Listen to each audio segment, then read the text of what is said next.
peningkatan mutu, pemasaran yang bagus, apalagi layanan, ada lagi promosi, ya, apalagi harga, nah, ya, harga yang murah.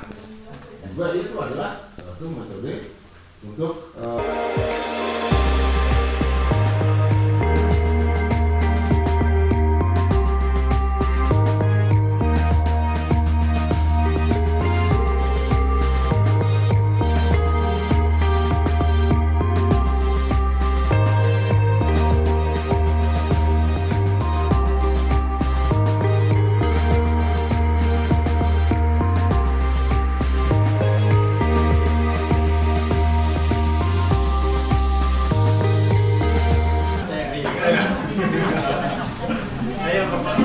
Ibu kita berdiri dulu ya. Belajar Bapak Ibu dengan agama dan percaya masing-masing. Doa mulai. Doa mulai. Jalan-jalannya? Hah? Jalan-jalannya apa? Kemarin Tani. Petani. Maju miring Moe. Selamat pagi. Pagi. Selamat pagi. Pagi. Terima kasih. Tangan. Silakan duduk lagi. Baik, sesi terakhir untuk mulai review kita adalah mereview pohon KAP kita. Apakah sehari kemarin kita ada peningkatan pengetahuan, peningkatan sikap kita, dan peningkatan keterampilan? Kita persilakan untuk direview dan digeser bagi yang ada pergeseran peningkatannya. Silakan. Oh, bawah. Ya, silakan. Ya.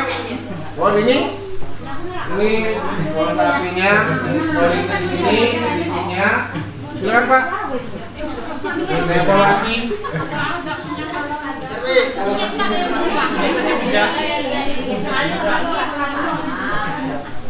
Nomor 3 siapa?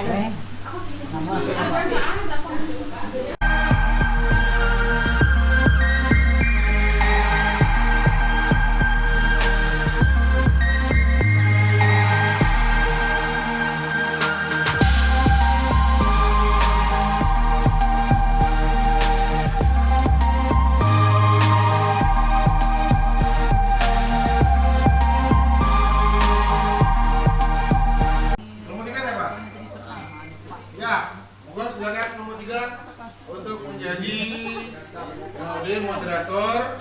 Materi kita pagi ini adalah Ibu Fajri Elita, ya.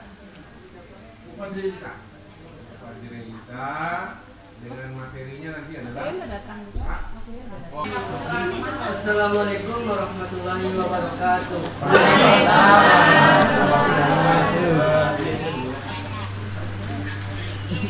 Alhamdulillahirabbil alamin. Puji syukur marilah kita ucapkan atas hadirat Allah Subhanahu wa taala yang telah memberikan kita kesempatan dan kesehatan sehingga kita dapat menghadiri acara FBS pada hari ini. Selawat dan salam marilah kita curahkan kepada Nabi besar Muhammad sallallahu alaihi wasallam yang melafazkan doa Allahumma shalli ala sayyidina Muhammad wa ala ali sayyidina Muhammad. Yang terhormat para pemateri yang hadir pada saat hari ini dan bapak-bapak dan ibu-ibu yang saya sayangi. Baiklah, untuk memulai acara ini marilah kita mengucapkan basmalah. Baiklah, untuk pemateri pada pagi hari ini kami persilakan kepada Ibu Fajri Elita. Kepada Ibu, waktu dan tempat kami persilahkan.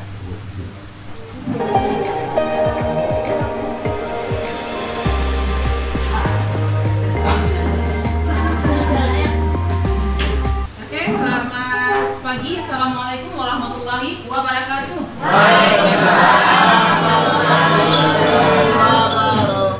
Selamat pagi. Pagi. Apa kabarnya hari ini?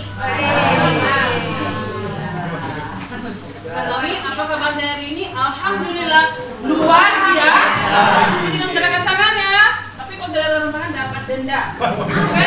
Kita ulangi lagi. Selamat pagi. Pagi. Apa kabarnya hari ini? Alhamdulillah, luar biasa. Hari ini ya. Sementara kami dengan IPDMP ini sudah 5 tahun sebelumnya sudah IPDMP. Jadi kita orang Bu Pamela baru mengikuti program yang dinaungi dengan IPDMP. Kita berharap tetap juga pasti. Kenapa saya dapat kesempatan di Partner Business School ini? Karena ada sebuah kegiatan yang namanya ulang sekali lagi, karena ada sebuah kegiatan yang berjudul IPDMP. Nah, mudah-mudahan ini bukan tahun terakhir ya.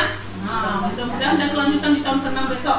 Tetapi kalau ini tahun ke-5 di 2022 ini tidak ada lagi PDP tahun ke-6, berarti 5 tahun terakhir untuk Bapak Ibu semua sudah ada di pemikirannya, sudah ada di kepalanya nanti untuk didongengkan, untuk diceritakan kepada petani lain. Kalau tidak kepada keturunan kita bahwa saya ada satu program namanya IPDMP, ini yang kita dapatkan. Mulai dari Pulau Lapang, kan? Mulai dari apa lagi? Oh, banyak yang kita dapatkan dari IPDMP ini. Flagnya lagi, rantai nilainya lagi, kunjungan lintas pedesaan lagi, banyak program yang dapatkan dari IPDMP. Jadi program apa? IPDMP. Kita kembali lagi ke konsep kita GAP. Jadi bagaimana mewujudkan mimpi Bapak dan mimpi kami sebagai penyelenggara kegiatan ini? Itu dengan terutama kita fokuskan ke kegiatan budidaya kita ya, karena Bapak Ibu mungkin mimpinya kemarin dengan menjadi pengusaha di bidang tanaman padi misalnya, menjadi penangkap padi, tujuan akhirnya sebagai pebisnis, karena kita ingin di akhir Farmer Business School ini tumbuh dari 30 orang peserta, kita tidak menuntut muncul 30 pengusaha pebisnis di bidang agrikultur pertanian ini. Muncul 2, 3 atau 10 pebisnis dari Farmer Business School yang kita adakan hari sekarang itu sudah alhamdulillah. Bagaimana mencapai nanti Bapak menjadi seorang pebisnis? Dimulailah dari bagaimana Bapak Ibu semua melaksanakan budidaya yang berhubungan dengan pertanian ini dengan melaksanakan budidaya yang baik. Dimana itu nanti akan dilakukan gunanya GAP ini, Good Agriculture Practice ini. Tujuannya adalah untuk mendapatkan sertifikasi bahwasanya Bapak Ibu telah melaksanakan budidaya pertanian contoh tanaman padi dengan baik dan benar. Ada kriteria penilaiannya.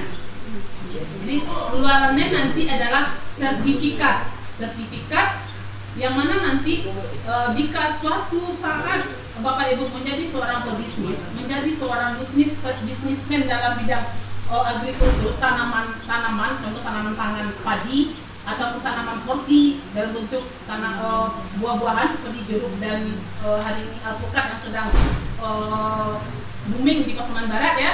Jadi Bapak Ibu sudah punya sertifikat GAP. Sampai di sini Pak Bapak Ibu, kegunaan daripada GAP tadi. Keluarannya nanti adalah sertifikat dengan penilaian kepada teknik budidaya yang Bapak lakukan di lapangan. Bagaimana Bapak Ibu semuanya melaksanakan proses budidaya mulai dari penyiapan lapangannya, lokasinya bagaimana, pemilihannya bagaimana, kemudian dari penyiapan daripada perbenihannya bagaimana, asal-usul benih, dan kesemuanya itu sampai nanti ke proses panen dan pasca panennya. Bapak Ibu semuanya tuangkan dalam sebuah catatan. Kalau secara kita penyuluhan penyampaian kepada Bapak, catatan yang kita gunakan itu bisa berbentuk analisa usaha tani. Kalau selama ini pembelajaran kami berikan kepada Bapak Ibu semua, analisa usaha tani hanya berpikir tentang laba rugi ya, dan laba rugi. Tapi ini lebih kompleks kita lakukan pencatatan usaha tani. Tetapi istilah kerennya lagi dalam kegiatan kita hari ini di Farmer Business School ini, kita melakukan SOP.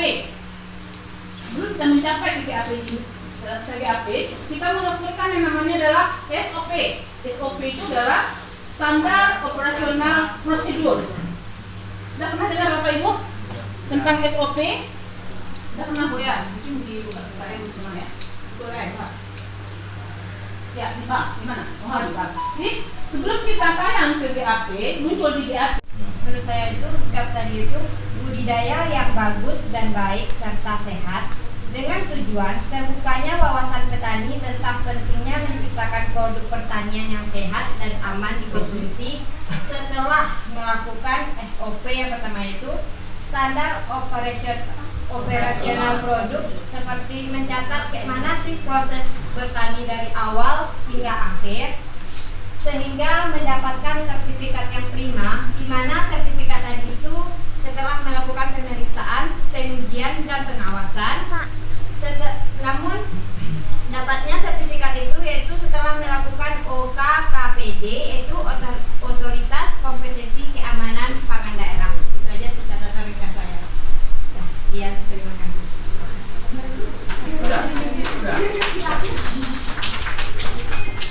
Terima kasih ke Ibu Pamela yang sudah menerangkan lebih panjang daripada Pak Andre ya. Kalau waktunya lebih panjang Pak Andre, tapi catatannya lebih panjang Bu Pamela. Oke, hapus dulu Pak. Untuk Pamela dulu. Ya, kita terima kasih tadi ya kepada teman-teman, mungkin udah menyampaikan apa yang telah disampaikan oleh Bu PE tadi. Jadi memang benar untuk GAP itu ada 3 yang harus kita laksanakan. Yang pertama standar budidayanya, kemudian registrasi lahannya, baru sertifikasi produknya. Kenapa ketiganya penting? Kita pertama ke standar budidayanya. Kemarin ada yang nanya pas hari ada apa di sini? Hari Rabu. Pak Adinal yang bertanya kalau nggak salah sama Pak Loni ya, tentang budidaya yang sehat gitu ya kan. Jadi budidaya yang sehat itu seperti yang dibahas tadi sebelumnya harus sesuai standarnya. Standarnya seperti apa? Yang pertama, kalau kita lakukan mau budidaya pertanian, yang pertama lahannya itu harus kita analisa dulu lahan kita. Kalau kita mau sesuai standar GAP, Good Agriculture Practice, maka kita harus lahannya itu harus kita analisa dulu. Yang sebelumnya lahan ini pernah ditanami apa? Pupuk yang pernah dipakai di lahan itu apa? Ya. Kemudian unsur haranya seperti apa yang ada di situ. Jadi kita nanti harus uji semuanya, baru bisa kita tentukan tanaman apa yang sesuai di lahan kita ini. Untuk lahannya seperti itu. Kemudian baru kita lakukan yang namanya pengolahan tanahnya yang udah tinggi, kita masukkan K juga ke lahan kita. Itu gunanya kita menganalisa dulu lahan kita seperti apa. Setelah lahan oke, baru kita ikuti standar budidaya yang lainnya. Bibitnya harus yang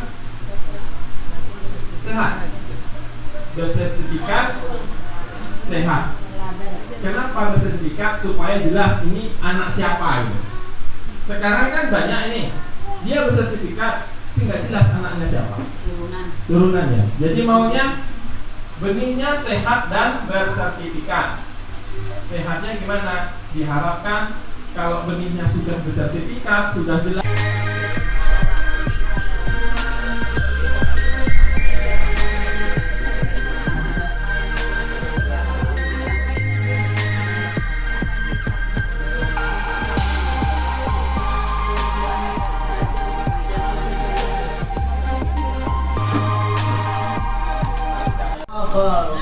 Mohon izin kepada Bapak Ibu menyampaikan apa yang kami bahas di kelompok 2. Kami kelompok 2, saya sendiri, Beberwati, Deni Chandra, Mujayana, Desi Hernani dan Bapak Haryadi.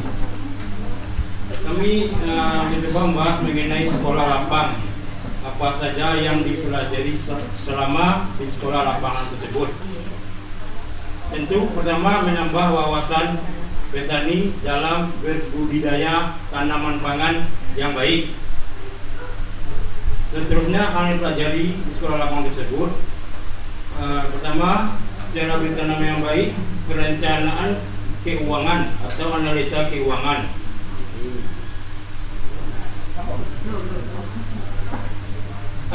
Pemupukan yang seimbang, berimbang. Terusnya penggunaan alsintan atau itu mesin Alat mesin tani. ya alat sintan atau alat pertanian lah. Seterusnya PHT, pengendalian hama terpadu, dinaungi oleh Lembang Agri. Maka di Lembang itu atau khususnya kalau di Agri ini suatu kecamatan daerah Kinali lah istilahnya, semua sayuran padi atau sayuran yang di Kinali ini diterima di Lembang dan mereka dianggap sudah mengikuti standar yang dibutuhkan.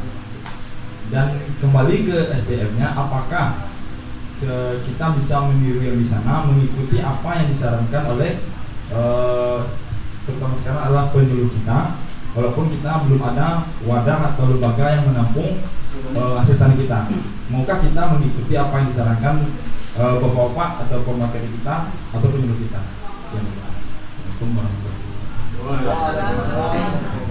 Ya, itu tadi pengalaman dari Pak Adinal ya. Adinal waktu dia pelatihan sebagai petani milenial di Lembang sama Pak Andre sebenarnya. Jadi apa yang didapat di sana sudah menerapkan JAP.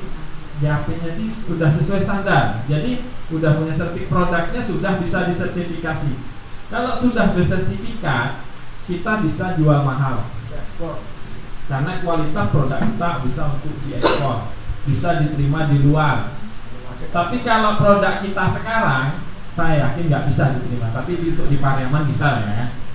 Untuk diekspor ke Pariaman bisa. Tanya Pak, apakah cuaca Lembang dengan cuaca kita, maksud saya, apa faktor cuaca menentukan juga batas ambang pupuk, apa obat pestisida itu bisa nggak Pak menentukannya cuacanya? Cuaca itu jadi faktor. Ada apa jadi masuk faktor gitu?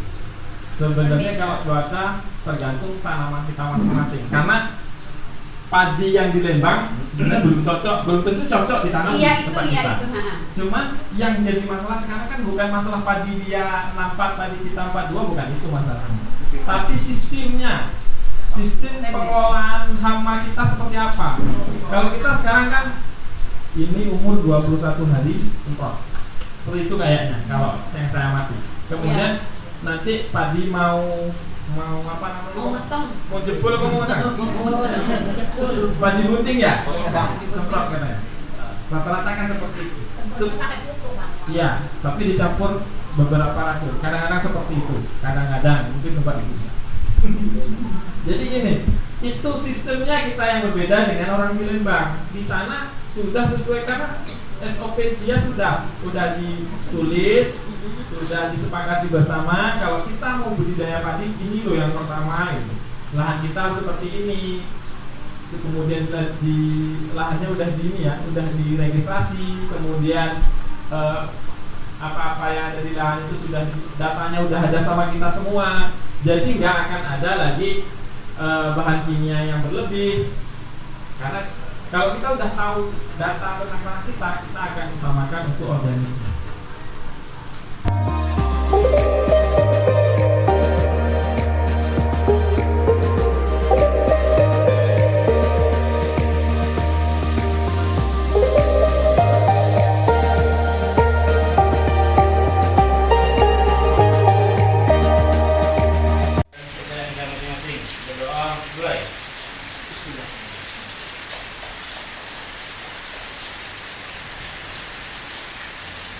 Berdoa selesai. Udah duduk lagi. Boleh bilang Pak ya? Duduk. Iya, yang karapannya begitu. Kali sekarang berapa ya? 5.